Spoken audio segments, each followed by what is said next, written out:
What's up, good people? What's up, good people? In partnership with WYTV7 Christian Broadcasting Network, this is When Men Open Up, a show where we are redefining manhood through transparency. My name is Dominique. And I'm Dexter Peggins Jr.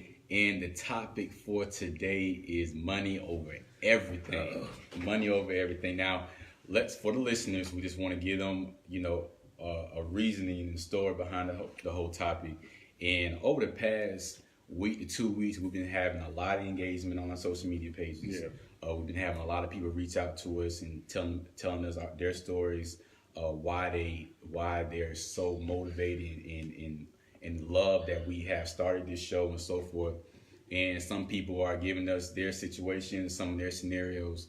And one of the things that we want to encourage, especially the brothers, to start doing on our pages is to really inbox us, DM us, email us, maybe a situation that they're having confusion with, maybe a situation that they're having question with, and they want us to discuss that on our show. I think that would be great and beneficial for both parties if we're able to discuss some of the things that they're dealing with and so forth. But one particular brother, he was having questions about his job opportunities, and basically he has different opportunities, different job offers, and one of them pays a whole lot more than the other. They all pay well. They all pay very, very well, high-paying jobs, but there's one that's very, very high. And somebody may ask, well, what's the issue? Well, the problem is this particular brother is really fighting and really having questions about being a financial provider, based upon how he grew up, even with his previous marriage, being that breadwinner and so forth, and that understanding of masculinity, along with living in walking in his purpose. So he's having questions: which job opportunities should I go for, and why, and how I want to remain in my purpose. But at the same time, man, hey, that check, what I'm saying, looking pretty good too, man. Looking real substantial. Exactly. Yeah. And so, as you mentioned, most of the times when we come up with a show topic, there's always kind of a play on the words. So, I think money over everything kind of, makes people think that we're, arguing in that context. But like you said, you mentioned that his dilemma was pursuing purpose over the paycheck. Right. And so, he has this very lucrative job offer, and the lucrative job offer pays more than what he feels called to pursuing. Exactly. And so the question is, what direction do I move in? And one of the issues is that we as men, and I think we've talked about this on the show about traditional roles, but one of the issues with us as men is that we attribute our masculinity with our ability to provide. Exactly. And so, I don't know the truth of it. I don't know how valid it is, but, I remember seeing illustrations in commercials about cavemen, and the one that could kill the biggest animal was considered to be the leader of all the males. And so, fast forward, some thousand years, it's the same thing. We attribute success to the person who can generate the most income. But what if the thing that you're passionate right now on the foundational level doesn't net as much money as, say, the safe thing? And so his question is that what direction, should I move into? Because this job, this quote unquote guaranteed job is great. It's going to change the family dynamics, but I don't think I'm going to be happy with it. However, this thing that I feel called to doesn't pay as much. Exactly. But I can see myself being excited about it. And so it's a tough situation to be in. Very tough. Very tough. And I think my admonishment for this person, should they be watching, is that you don't want to find yourself years down the line asking yourself, I wonder what would have happened if, what if I pursued this thing that I was passionate about. Exactly. You know, you don't want to go through life being frustrated that you chose. I don't want to say the safe thing because I understand safety, but you know, you don't want to go being frustrated because you chose the quote unquote sure thing as opposed to what you really felt compelled to pursue. You know, I've been in that situation before, and I can tell you it's very frustrating. You know, you look back and be like, man, I've been at this for years, and you know, if I had to did this one thing, man, ain't no telling where I would be. You know, those questions, they have a tendency to linger for a very long time. Exactly. And like you stated, that regret is not always a good feeling. Yeah. You know, going back down the line and saying, you know what, where did this time go? You know, and I feel like I didn't really take advantage of this time that I had. Yeah. And I think we have to really understand where do our values really lie. And wherever our values lie, that's typically where our decision making is going to really go to.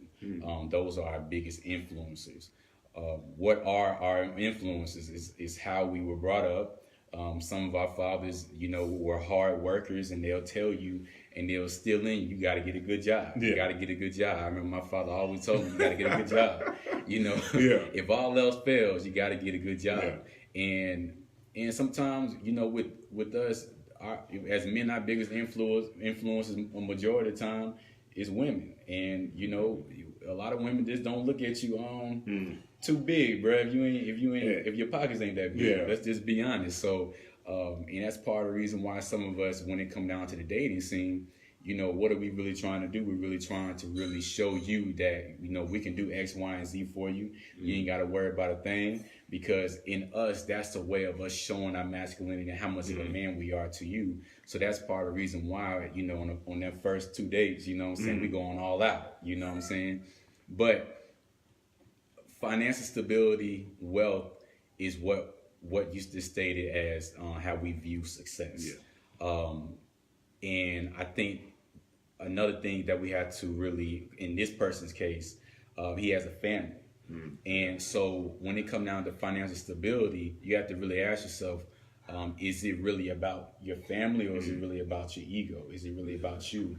And if it's about you or your ego, you got to ask yourself, you know what's really best? You got to include your family as well, because we all have different values. So financial stability is something very important. We want our listeners to know that that's very important, but that's not the only thing that's important. So we have to really just go down the line of other things that's really important. What's really best for my family? What's best for my kids? What's best for, you know, the other areas in my life as well? And are these job opportunities going to take away from that? Or is it going to really, you know, promote growth? Yeah, and I mean, I think this person's situation, there was going to be some sacrifice. Right. They were going to have to be away for some time. However, the question, and we're talking about the well-paying job, you know, so the sacrifice was, you know, there was going to be a lack of time with the family, but the quote-unquote payoff was the substantial income. However, like we said, you know, are we factoring in the totality of the impact? You know, it's, you know, it's going to impact your children, it's going to impact your wife, you know, and then at the end of the day, you know, there's still, once again, that lingering question concerning, you know, the purpose. You know, you and I have talked about this many a times. You know, we live in a culture and a society that promotes pursuing money over everything. And that's the gist of, you know, our title tonight. You know, you got, at all costs, you got to get out there and get it. You know, we applaud the hunter, you know what I'm saying? Once again, you know, the biggest kill, we applaud that, you know? And so we've adopted this model that, you know, at all costs, whether it costs relationships, it hurts feelings, you know, everything, all of that's just collateral damage, and it comes with the territory. But we have to be honest that the model and the mindset, money over everything, there is a real cost associated with that. And it's very detrimental, I think, to the individual. You know, if it's at all costs, you know, going after the money, there's going to be a slew of broken relationships surrounding you once you have accomplished whatever your goal was as it relates to getting the money. And then, in reference to this particular person, I want to encourage them by saying, who knows whether your purpose will actually generate more income than the high-paying job now. That's good. I think we're so timid about pursuing the thing we feel called to because we don't see the overall how it's going to Unfold. Unfold and really touch our finances and expand in the area of our finances. But I feel like purpose and passion. One of the things I believe about God is that if He's called you to it, He will give you the resources for it. Exactly. I don't believe that God is also oblivious of the sacrifice that you're making to walk away from, a high six-figure job or low six-figure job, whatever. I don't see God as saying, that's nothing.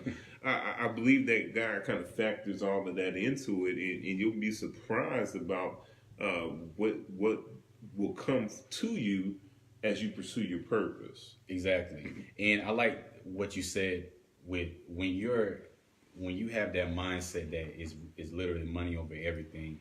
You got to have, that's really describing a certain lifestyle and a certain mindset that you have. You have to have tunnel vision. If it doesn't line up with, me getting more money or my income increasing, then you're not going to have anything to do with it. So it's going to be a lot of sacrifices going to really hurt the people around you as well. Exactly. And that's not always a healthy thing. So again, I don't want the listeners to get it confused that we're telling people don't go for the paycheck. No. I'm saying? We just I'm want about people, the finance. Yeah. Well, we're definitely about the finances. But the only thing, what we're trying to get people to understand is, you have to really, reflect on everything and not just the financial stability. It's some other thing that you have to factor in as well. But I want to talk about my father for a minute. Yeah. He served several years in the military, very successful, very hard worker, great leader, excellent father. I look up to him. But one of the things I just did not like growing up with him being in the military, and this is part of the reason why when I was so young, I told myself I'm not going to join the military. I didn't really quite understand why I said that, but it was what I was really lacking. And I understood that had something to do with my father as well. And because he was gone so often, he was out in the field, he was on this assignment, that mission, that assignment, and I was always away. Or he was always away. But this is the thing, every time he got back, it was always an adjustment we had to make. Yeah. You get what I'm saying? I do. There's so much that has transpired since he was gone. There was so many things that's happened. There's so much growth that's happened that he missed out on, and now we always had to play catch up. You get what I'm saying? So even though he was making a decent amount of money, good money, I was still lacking his presence. And not only was I lacking his presence, my brother was lacking his presence. And he wasn't around for my mother as well, and that was affecting all of us, in to certain degrees. And so that's just something that we have to also ponder on, that how this is gonna really affect our family. Because if I can go back, I would probably say, what, I would be fine if he wasn't making as much money if he was around more often. I mean, and it's interesting you went there. You and I both share that same similarity. Our fathers being career military men, and I can testify to that. There were critical junctures and moments in my life that, because of service, my father was gone. And I understood that this was his job and his commitment to his country. But the son in me wanted to be selfish. At 14, I was trying to figure some stuff out that, if Dad was here, I think it would have been easy coming, to figure out some of those things. And so, that goes in line with the cost associated with the attitude, money over everything. Right. And I'm a veteran, and you're a veteran as well. So this is definitely no knock on the service members, but The reality is that, you know, these are things that you have to take account of when you make these decisions. You know, before we came on air, we were talking about scripture. I believe it's in First Timothy. It talks about the love of money being the root of all evil. I believe that's one of the most massacred texts in the Bible. It is. And I say it's massacred because we don't do the best job of taking in the full context of it, you know. And So bring it in. yeah, Man. well, you know, being a preacher, I always taught to read, you know, the few scriptures above and a few scriptures below. Right. But you know that whole passage really speaks to when money becomes your chief pursuit, and when it becomes your center focus, you're more likely to compromise in your character, and then now it becomes the root of evil because you have compromised your character in pursuit of the thing that's not really most expedient, most important. And so when purpose is your chief thing, I believe everything that's aligned to your purpose will find its way to you. And so that particular passage talks about, you know, godliness and being of right character and stuff like that. And so in another scripture, I believe that really ties appropriately with that is Matthew 6:33, when it says, seek the kingdom of God and his righteousness, and all things will be added to you. Our issue is that we want to pursue the all things, Right. and in pursuing the all things, we're willing to cut corners, which now is an indictment of our character. Mm-hmm. And so when I was speaking to money over everything being a bad mental attitude to have, that's really what I'm speaking to. We have to examine our character. We have to look at our decision-making process and make sure that it is in line with who we are as an individual. At the end of the day, you know what? When you chase money, you will always chase it because there will always be more to get. You know, you'll never be satisfied. If I pursue purpose, I'm content because I've accomplished what makes me happy. Mm-hmm. What I really find some contentment in, as long as I'm in that vein, I'm satisfied. But money, because, you know, there'll always be one more thing that you can buy. There'll always be something else you can do. You'll never experience contentment. I'm a firm believer. I believe it may have been Dave Ramsey. He likened money to a hammer. And at the end of the day, money is amoral. You know, it's a tool if you really think about it. It can be used for the good or it can be used for bad. A hammer can be used to build or it can be used as a weapon. And so I'm not chasing things that are material, you know. Exactly. At the end of the day, as I step out in those things that I'm called to do, I find out that the resources for me to continue in that vein, they're there. Exactly. And when we have that mindset and when that's always the goal, it really affects our boundaries as well. It's like as if we don't have any boundaries, or the boundaries that we do have, we don't have any healthy boundaries, because money is always the pursuit. I think another thing is we have to be careful with. So when we're always having that mindset, you said the contentment. It's not just the contentment, but pursuing that purpose. It just gives you that sense of fullness as well. And it's nothing. We know how that feels. That fullness is just nothing like it. You know, we just feel good. You know, we can go to bed with a smile on our face. We can wake up with a smile on our face, and we just know that we're doing what we're supposed to be doing. And we may not be as rich as we could be by having that money over everything attitude, but inside we feel so wealthy. Inside we feel mentally we feel wealthy. You know, spiritually we feel wealthy. And when we talk about wealth, it's so many ways it's so many areas in our lives that we can be wealthy. And I don't think that we should only pursue wealthiness financially, but wealthiness in other areas in our lives as well. And you know, and another thing about please, y'all, first and foremost, thank you all for joining us. We're on several different platforms today, so thank you all for following us with whatever platform you're seeing this. But once again, we're not opponents of making the money. We're just saying that you got to examine your beliefs and your attitudes behind why you're doing the things that you do. Ultimately, if money is the chief reason why you do anything, I believe that to be a very disappointing, probably dissatisfying life. Because what do you really point at after you've accumulated money? Other than the stuff that you've purchased with the money.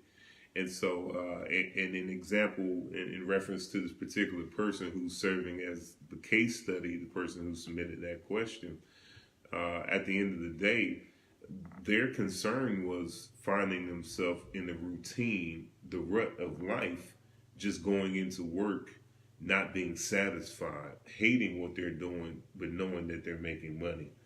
And the knowing that the only thing that's coming out of this is the fact that I just made money, but I hate doing what I do. And I can tell you that,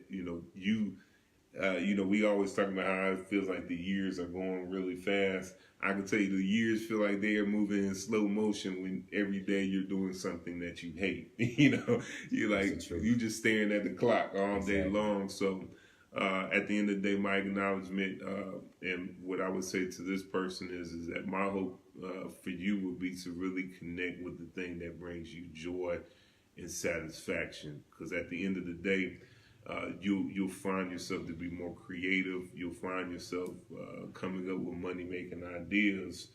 And then at the end of the day, the money that you've accumulated from a place of being satisfied and content, I believe, will surpass that what you could have made in the high-paying job. Most definitely. And we really appreciate everyone for joining us each and every week on Tuesday at 6 p.m.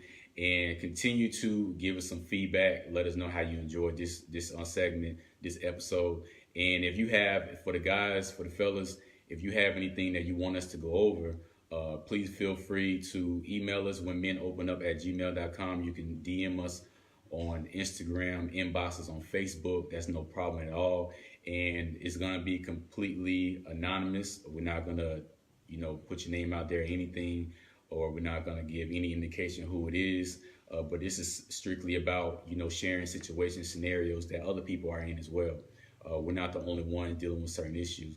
And we do realize that we have a lot of women who are listeners as well. So and thank you all. You may have, a scenario that you may have a question about concerning men, and you're more than welcome to message us, email us as well. That's no problem at all. But we're doing this show for you all, so your feedback is highly encouraged. But those of you that want to contribute and contribute monetarily, you can easily go to WYTV7.org. And if you have any questions, once again, go to whenmenopenup@gmail.com. And once again, thank you all for joining us and give us some feedback. Please share the video. Please share the podcast. But this is When Men Open Up, where we are redefining manhood through transparency. My name is Dominique. And I'm Dexter Peggins Jr. And we are out. We'll see you all next week. Thank you.